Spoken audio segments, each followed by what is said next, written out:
welcome to Fiber Trek. This is episode 25. Welcome to both new and returning viewers.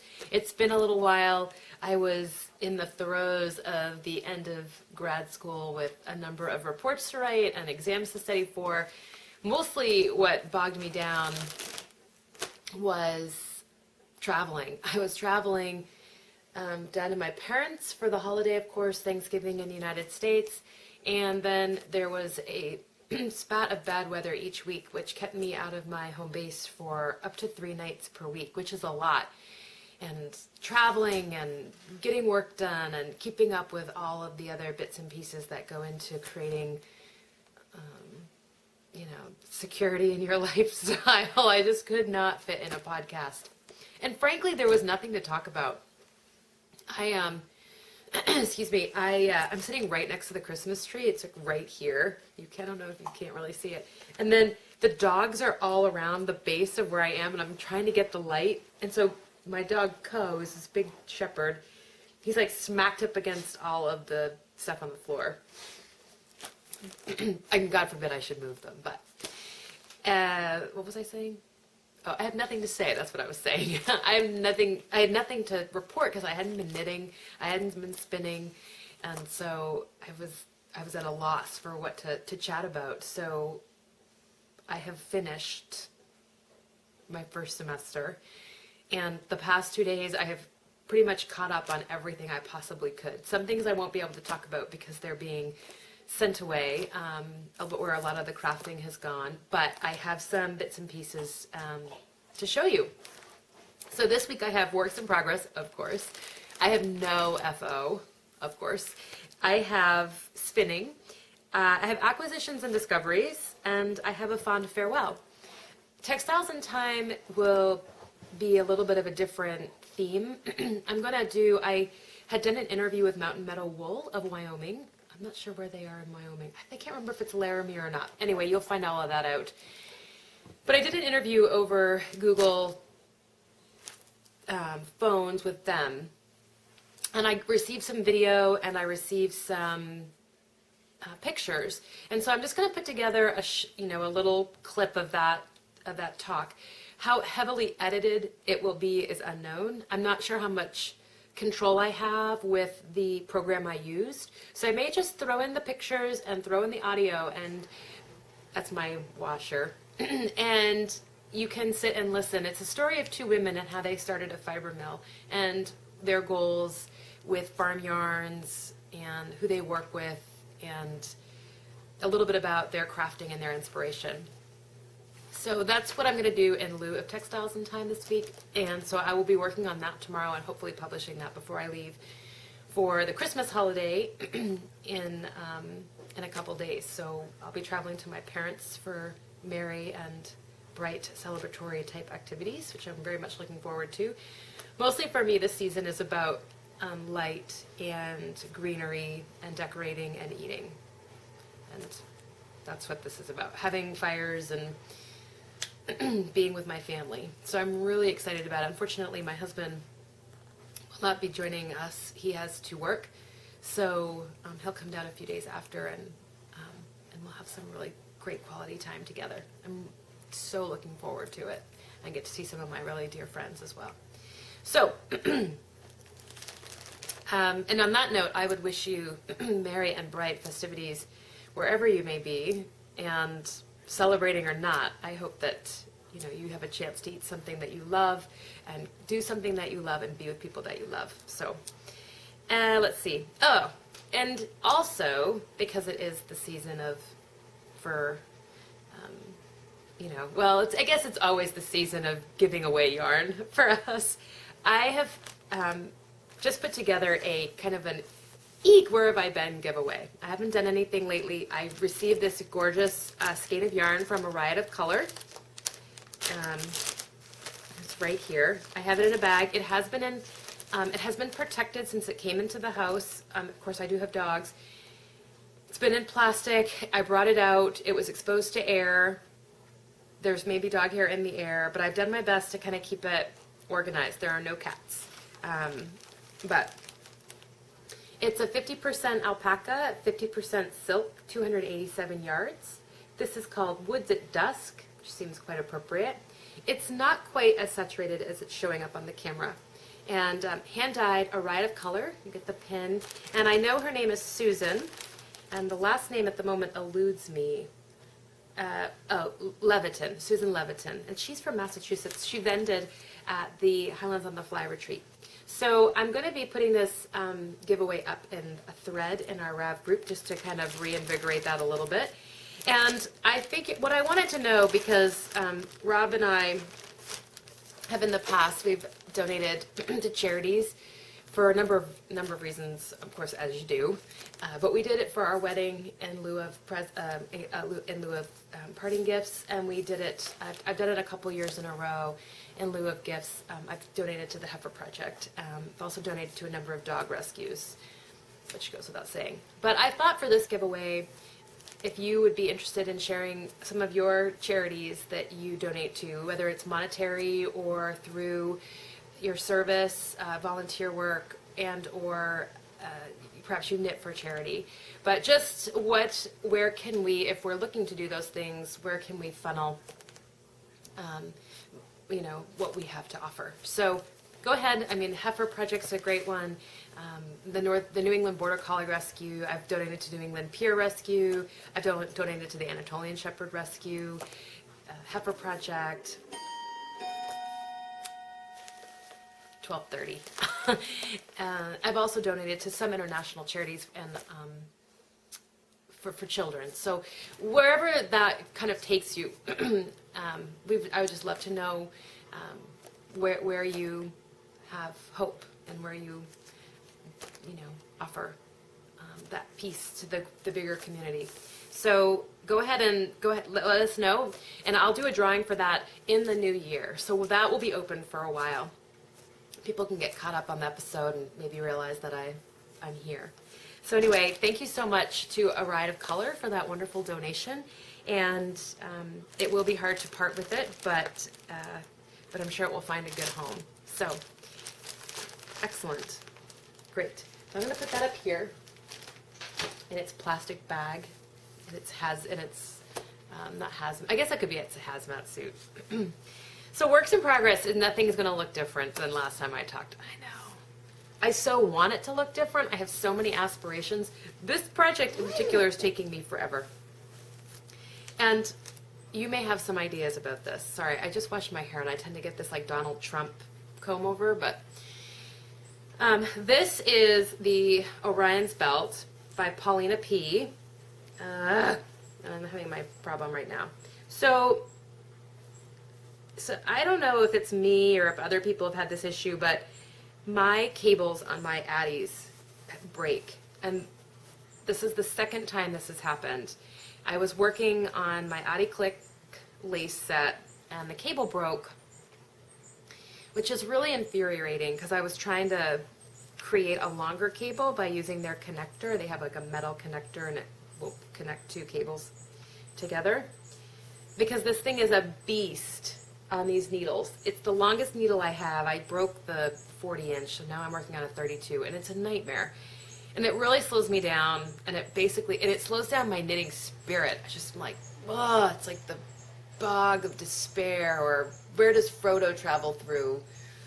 That bog into Mordor. That's where I am. Don't follow the lights, right? So I know, you're like, well, Sarah, why don't you just order a 60-inch pair of needles? I know, and that's what I should do. And I just haven't done it. And every time I sit down to do it, I'm like, I should be able to make this work. But, so anyway, it's slow going. The tree is like, we cut our tree locally, and we get a permit from the Katahdin Forest Products. And so you can go cut one tree, and there's like different stipulations of where you can cut and how tall it can be and where it can be. But we went and cut it, and it's a little bit of a wonky guy, but we love him very much. And he was actually going to be mowed down anyway, so we took him. But he's kind of scraggly, and he's a little bit, out there. So, well, here it is. Let's just talk about the knitting. Here it is. This is Orion's Belt. I know it looks a little bit, I'm hoping the blocking will just kind of straighten everything up.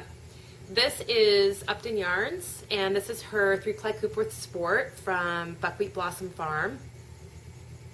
It's dyed with madder and weld, and she actually right now is offering a really sweet little kit set of her yarns. It's 3 skeins and a varying arrangement of color combinations for a pair. They're called the Great Salt Bay Mitts or Saltwater Bay Mitts. They come with stitch markers from Blue Dog Woolies, her yarn, and the pattern. Very sweet, and a great way to like just add some beautiful farm yarn to your collection.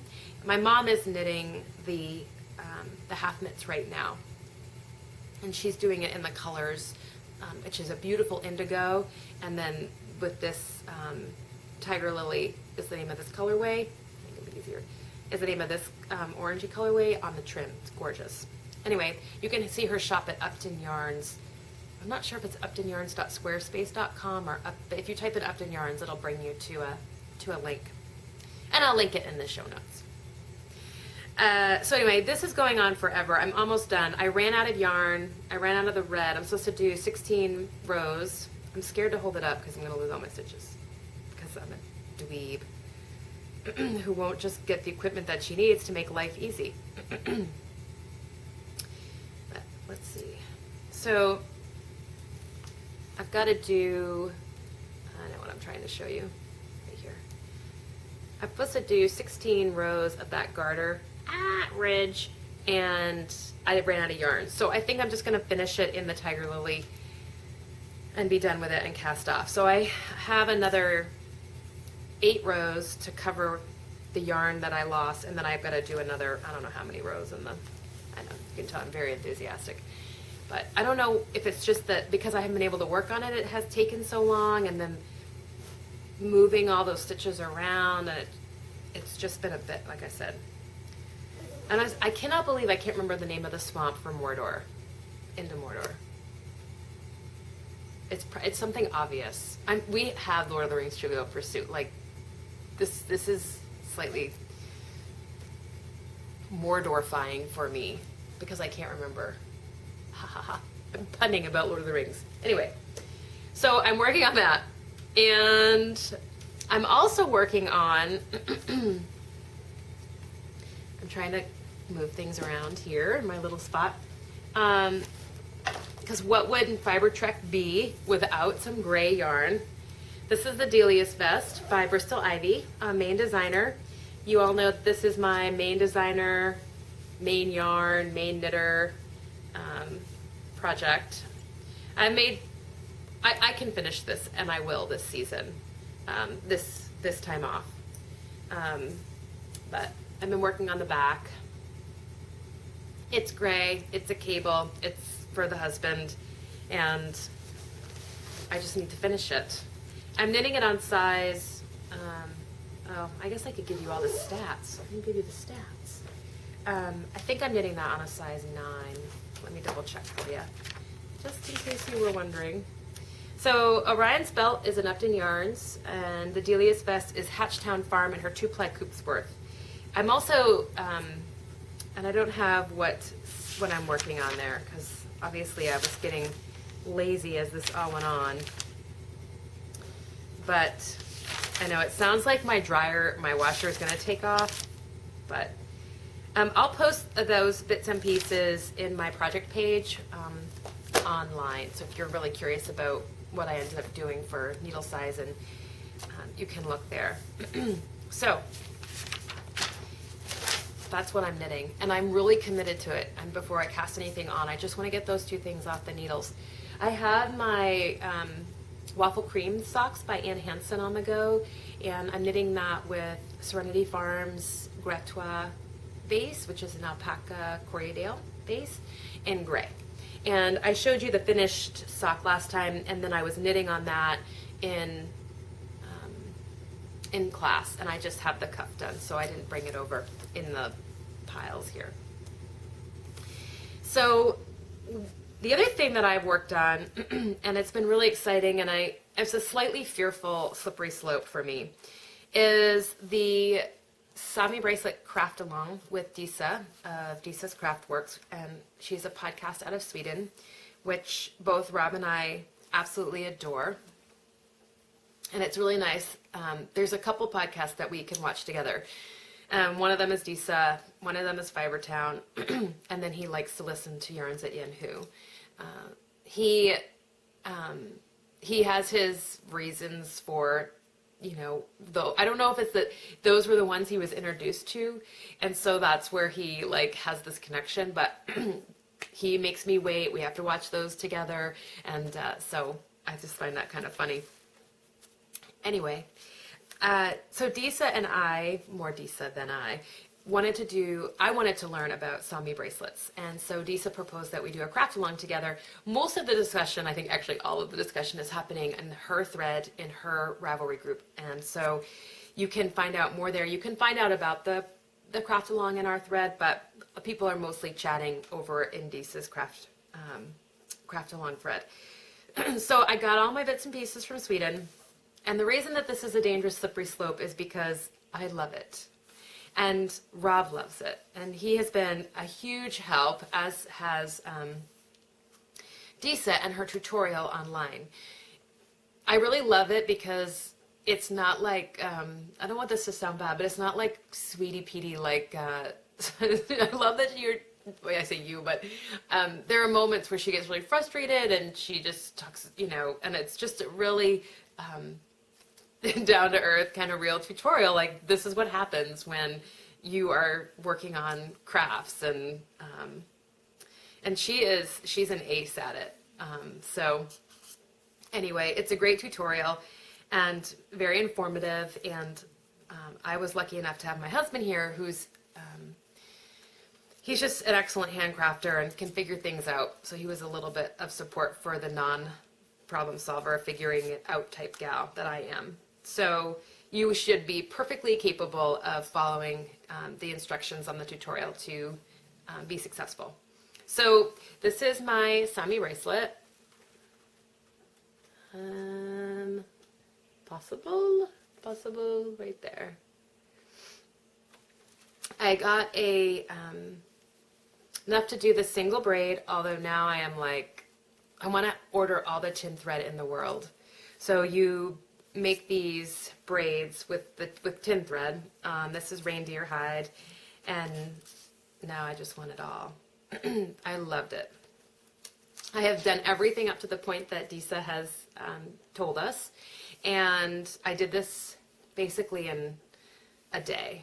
So I'm really looking forward to the next installment, and I'm really looking forward to ordering more tin thread. Rob would like one. I think my mom would really like one of these, and my sister-in-law. And so for people that perhaps are not of the hand knitting ilk, they don't enjoy wool, or it's just not a material that they appreciate, I think that they can appreciate something, a piece of jewelry such as this. So I've really been enjoying that, and that's where a lot of my time has gone since I've been home.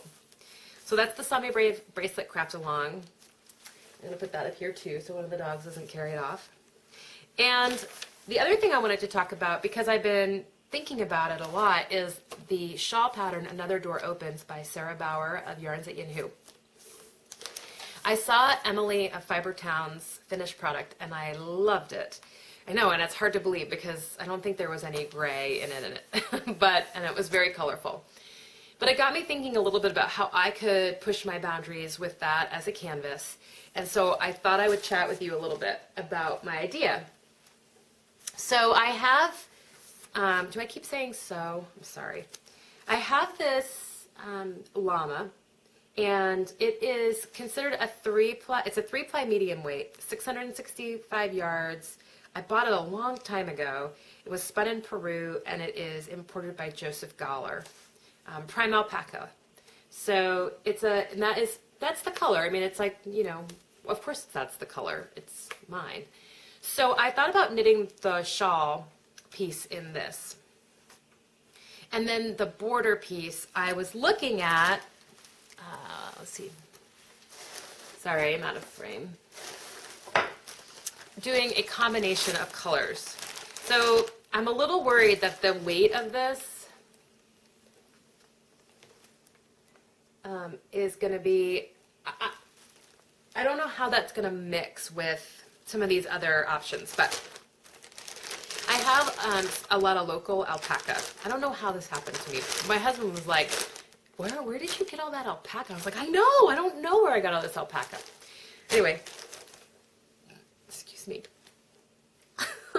I have this beautiful jet black, which maybe I'll come over here, or maybe I'll go right in front of my face. And I was thinking of doing the borders kind of like with this, a striping effect with some of this darker, and then I have, sorry for the crinkling, I have this, which may be a little bit too close. How's the light? Good. Ha. So I have that. I have that. This is a little heavier. This is a light DK. I have this beautiful rose, which is dyed. And then I have this. And I'm just like, light. Can I make that work? I don't know. My other thought is, mostly because I'm worried about the weights, not so much the color. I think the colors would come together. The other thing I have is this beautiful Manx wool with mohair. It's Blacker Yarns. It was a gift from Christy of Stitch Together and Happy Debs when she came to the retreat. And I was thinking I could do, this is considered a DK in the United States. I was thinking I could do the border in this and the shawl in that. I don't know. What do you think about mixing this little bit of a lighter weight and something a little bit heavier at the bottom? Is that going to pull it out?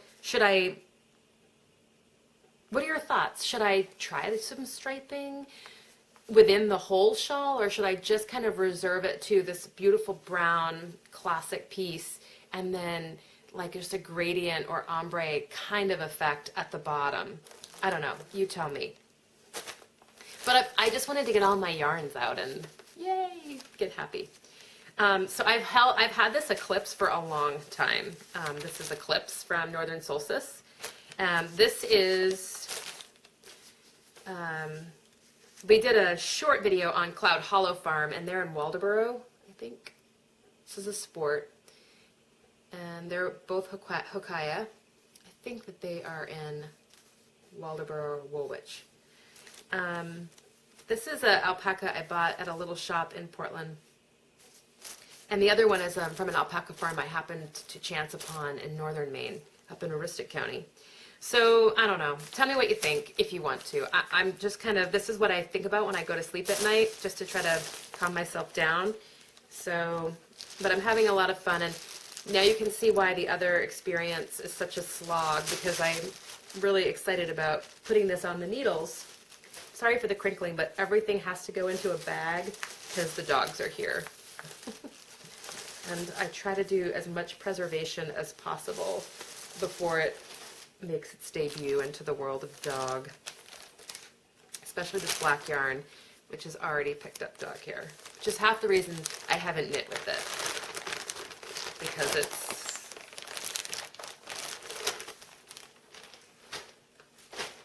Okay.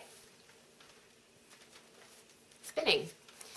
First off, I have to thank Emily of Fibertown, because every time I watch it, I get a little bit, this is not a negative thing, but I get a little bit of a pit in my stomach because I see all of her beautiful spinning and I'm like, oh, Sarah, get yourself organized and get your wheel organized. And I have so much fiber and so many of my own fleeces and then fiber that I've bought. And so, Emily, thank you for putting a light under my fire, or a light to my birch bark. And finally today I sat down and I've been hung up because I've had my plying head on my Lendrum because I'm working on getting this particular fleece done, which I've washed and combed from Fiber Frolic. It's a Corriedale Shetland fleece.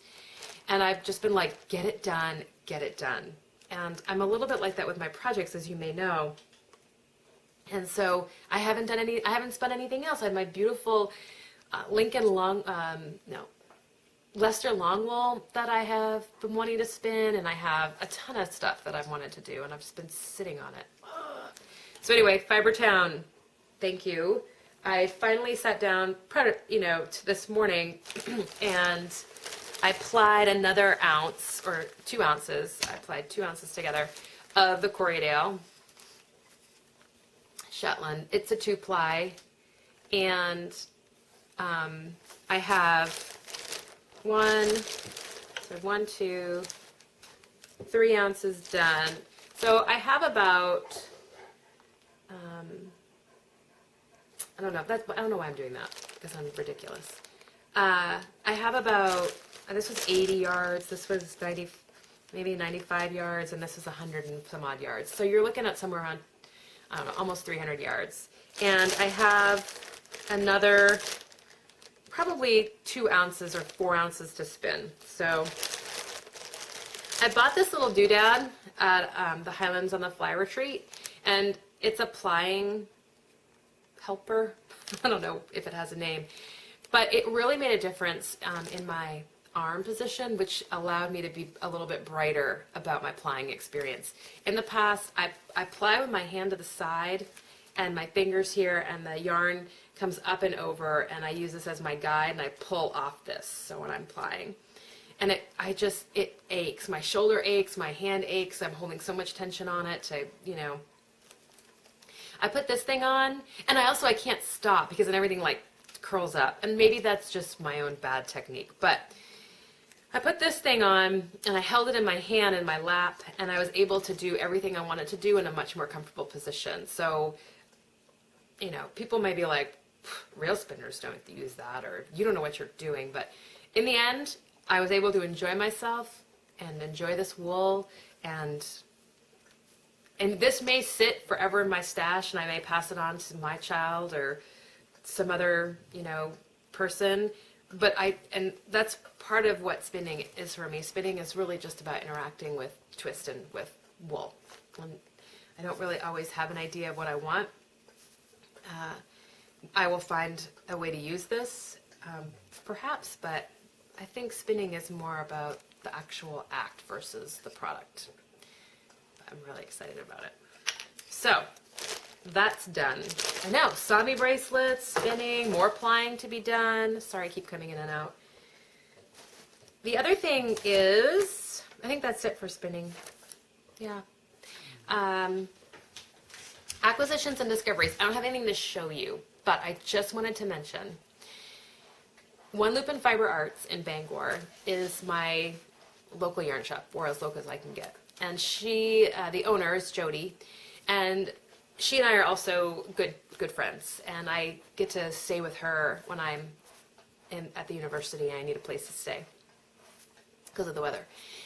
And so I got to see some of her farm yarn line come home, and it was torturous because I couldn't, at that moment in my life, take it home with me. Excuse me again. And so I want to just tell you a little bit about it. One was she had sent out a Romney and mohair mix, all local yarns, that fleeces that she had purchased and then sent out to have come back.